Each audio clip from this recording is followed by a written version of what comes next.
سلام دوستای عزیزم، به مادرافی خوش اومدید. حالتون چطوره؟ امیدوارم روز خوبی رو شروع کرده باشید.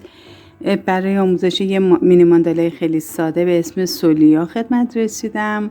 بازم طبق معمول من نخم مکرمه تک سوزن است و قلابم 2.5 میلیمتره. ماندالای قشنگی تصمیم گرفتم این ماندالا رو برای عزیزانی که دوست دارن ماندالای ساده رو شروع بکنن آموزش بدم. امیدوارم که خوشتون بیاد. ابتدای کار یه حلقه جادویی درست میکنیم، یعنی به این صورت نخ رو دور دستمون میپیچیم و آموزش حلقه جادویی رو قبلا دادیم. به این صورت حلقه جادویی ساخته میشه. داخل این حلقه ما باید 8 تا پایه کوتاه ببافیم. 2 3 4 5 6 7 و 8. به این علت ما به این میگیم حلقه جادویی که ببینید وقتی که من این نخ ابتدای کار رو بکشم، ببخشید دستم به دوربین خورد، کاملا این فضا تنگ میشه. تنها فضایی که میمونه همون تعداد نخاییه که دیگه اجازه تنگ شدن به این فضا نمیده. خب بعد از اینکه به این صورت فضا رو به شکل حالت خوبش در آوردیم، به اولین پای کوتاهمون یک بست میزنیم به این صورت. ابتدای کار پایه بلند باید ببافم. پایه بلند ابتدای کار معمولا به صورت 3 زنجیره است و یه روش دیگه هستش که یه مقدار حرفه‌ای ترا میبافن. اجازه بدین ما توی این ماندالا فقط ابتدای کار رو به صورت 3 زنجیره ببافیم. خب پس ببینید همونجا من 3 زنجیره زدم. داخل همون پایه دو تا پایه بلند دیگه میزنم که جمعاً میشه 3 تا پایه بلند توی پایه کوتاه ابتدای رجع. بعد میرم توی پایه کوتاه بعدی 3 تا پایه بلند میبافم.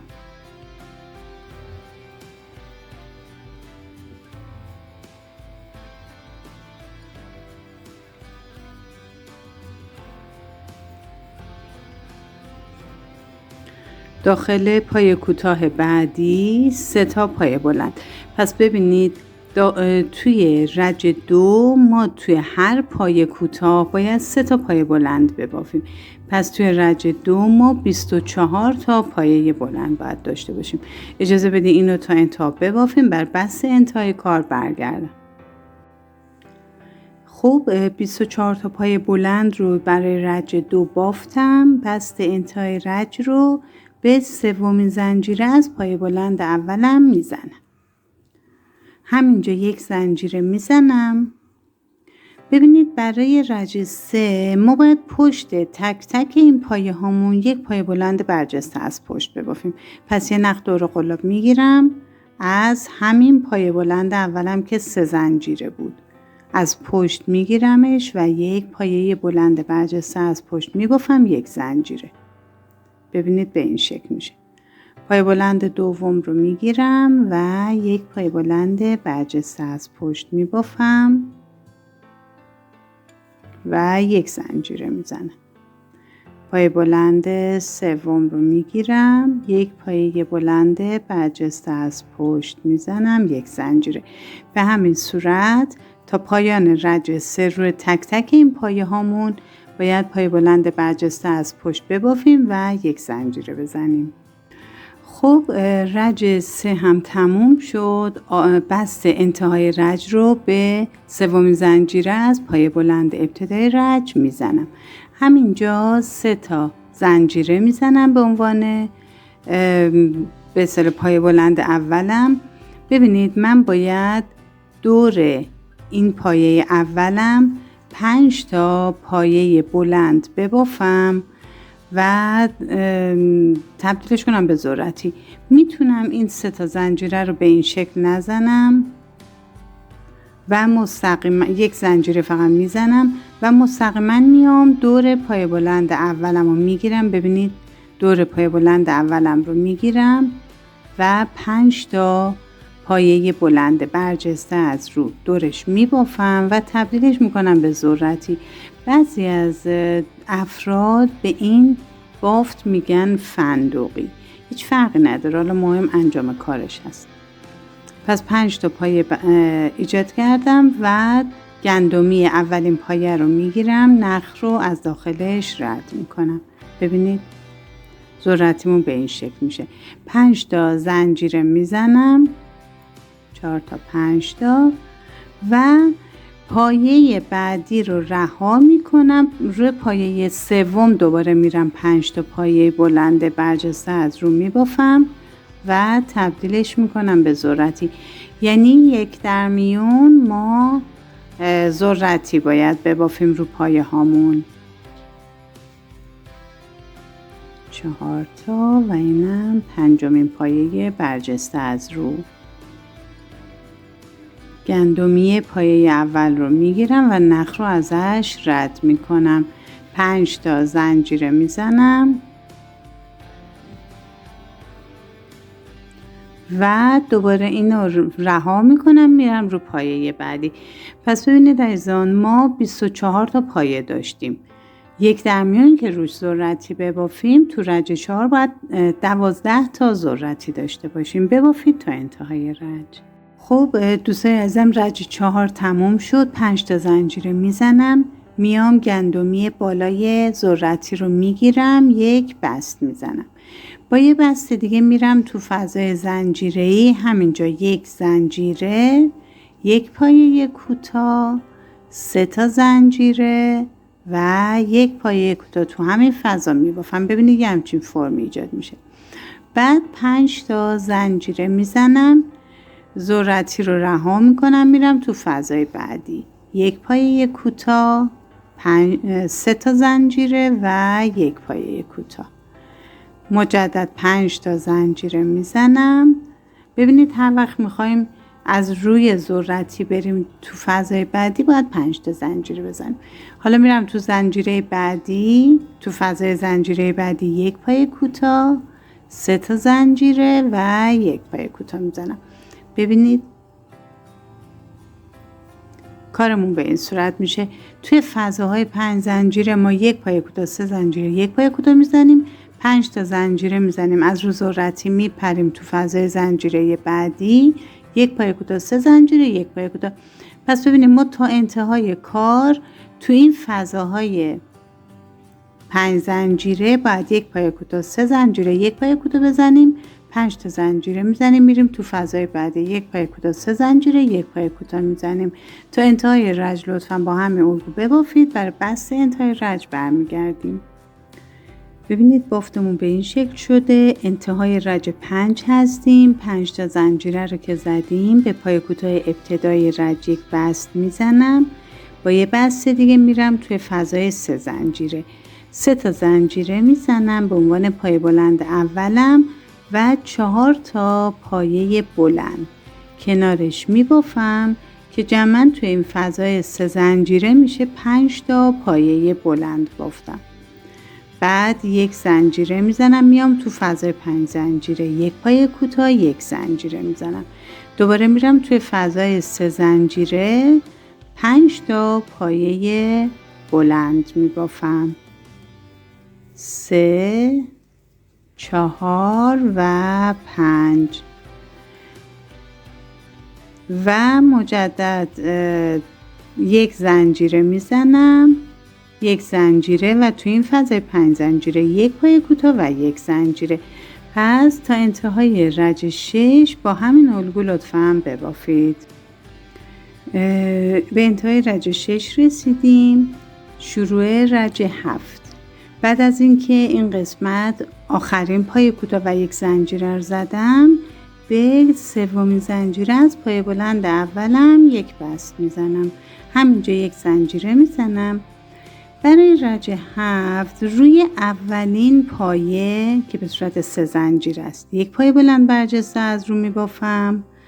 روی دومین پایه یک پایه بلند برجسته از رو میبافم. و روی سومین پایه که پایه وسطیمون هست روی گندمیش یک پایه بلند میبافم.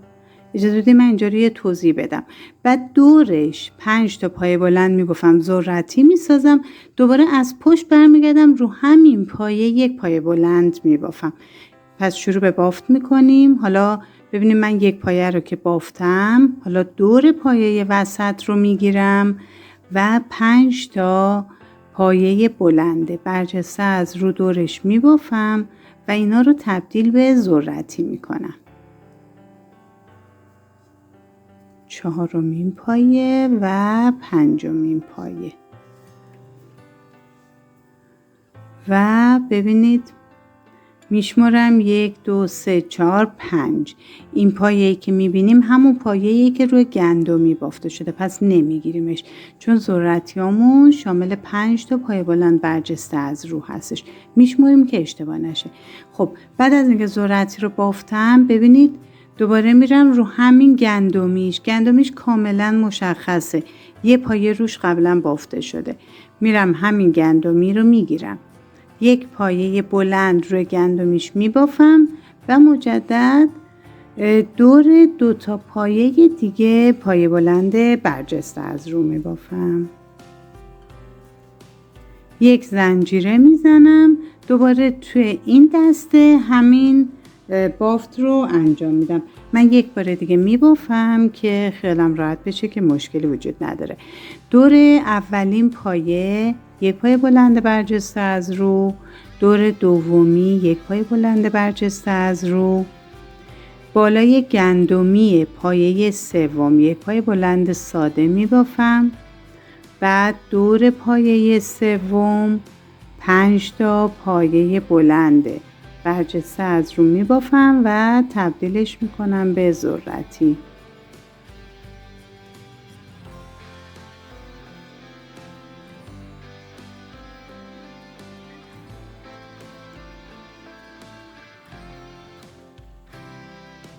یک 2 3 4 و 5 میشمارم که اون پایه تکو اشتباه نگیرم و بعد دوباره ببینید گندمی کاملا مشخصه. همین گندمی رو که یک پایه بلند رو گندمیش بافته بودم و میگیرم، یک پایه بلند میبافم و 2 تا پایه رو که مونده 2 تا پایه بلند برجسته از رو میبافم. یک زنجیره میزنم. ببینید بافتمون به این شکل میشه. پس تا انتهای رج همین بافت رو ادامه میدیم. رسیدیم به رج 8. بسته انتهای رج 7 رو ببینید به گندمی پایه بلند برجسته از روی ابتدای رج میزنم. همینجا یک زنجیره میزنم. روی پایه بلند بعدیم یک پایه کوتاه، روی پایه بلند بعدیم یک پایه کوتاه، 2 زنجیره میزنم دور ذرتیم. ببینید ذرتیم به این شکله. میتونم این بالاشو بگیرم و یا کاملا دورش بگیرم. بهتر همین بالا رو بگیریم.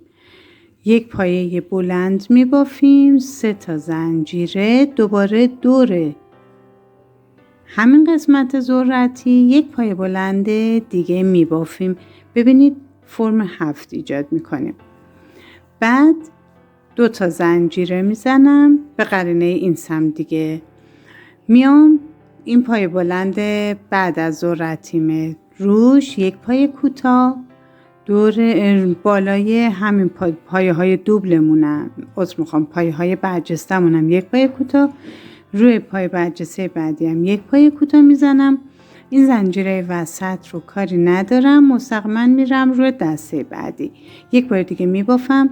روی پایه اول یک پایه کوتاه، روی پایه دوم یک پایه کوتاه، روی پایه سادم یک پایه کوتاه، 2 زنجیره دور ذرتی رو میگیرم، یک پایه بلند، 3 زنجیره و دوباره دور ذرتی یک پایه بلند دیگه میبافم. 2 تا زنجیره میزنم. میام این سمت هم 3 تا پایه داشتیم، یک پایه بلند ساده بود، بالاش یک پایه کوتاه میزنم، یک پایه برجسته بود، یک پایه کوتاه روش میزنم، پایه برجسته من دوباره یک پایه کوتاه. ببینید ما تو این رج بیشتر پایه کوتاه داریم میبافیم و بالای ذرتی نگاه کنید فرم 7 درست میکنیم. پس با همین الگو رج 8 رو هم تا انتها ادامه بدید. به انتهای رج 8 رسیدیم.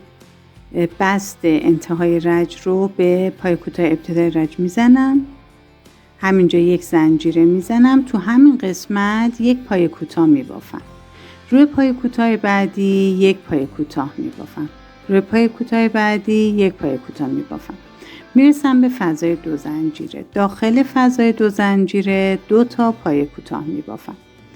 میرسم به این پایه بلند 3 زنجیره و پایه بلند. روی پایه بلند چیزی نمیبافم. داخل فضای 3 زنجیره 2 تا پایه کوتاه میبافم، 3 تا زنجیره و تو همین فضای 3 زنجیره 2 تا پایه کوتاه دیگه میبافم. پایه بلند رو رها میکنم. داخل فضای 2 زنجیره 2 تا پایه کوتاه میبافم و روی تمام پایه کوتاهمون دوباره پایه کوتاه میبافم. این پایه کوتاه اول،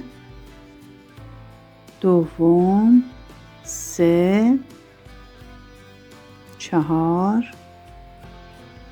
5 و 6. دوباره میرسم به فضای 2 زنجیره. داخلش 2 تا پایه کوتاه، پایه بلند رو رها میکنم. داخل فضای 3 زنجیره 2 تا پایه کوتاه، 3 زنجیره و دوباره همون داخل فضای 3 زنجیره 2 تا پایه کوتاه دیگه میبافم. پایه بلند رو رها میکنم، به فضای 2 زنجیره میرسم، 2 تا پایه کوتاه میبافم و دوباره روی تمام این پایه کوتاهامون پایه کوتاه میبافم. ببینید بافتمون به این شکل میشه. پس رج 9 رو هم تا انتها با همین روش ادامه بدید. رج 9 هم تموم شد. ببینید موقعی که شما آخرین بست رو دارین میزنید، اینجا ممکنه یه دونه پایه رو ببینید که بافته نشده است، ولی بهتره تعداد پایه هایی رو که توی قسمت های قبل بود و بشمارید که یه موقعی تو قسمت آخر اشتباه نشه که این اضافیه. بعد مستقیما بیایم روی پایه ابتدای رج یه بست بزنیم و نخ رو قطع کنیم و پنهان بکنیم. خب ببینید این مینی ماندالامون هم تموم شد. خیلی ساده و زیباست. میتونید به عنوان مینی ماندالا به حلقه وصل کنید و یا به عنوان رومیزی‌های کوچیک روی میزتون استفاده بکنید. امیدوارم که از این آموزش هم خوشتون اومده باشه. بازم آموزش‌های از این قبیل میذارم که بافت ساده تری داره و دوستان بیشتری بتونن ازش استفاده بکنن. ممنون از همراهیتون. روزتون خوش. خدا نگهدار.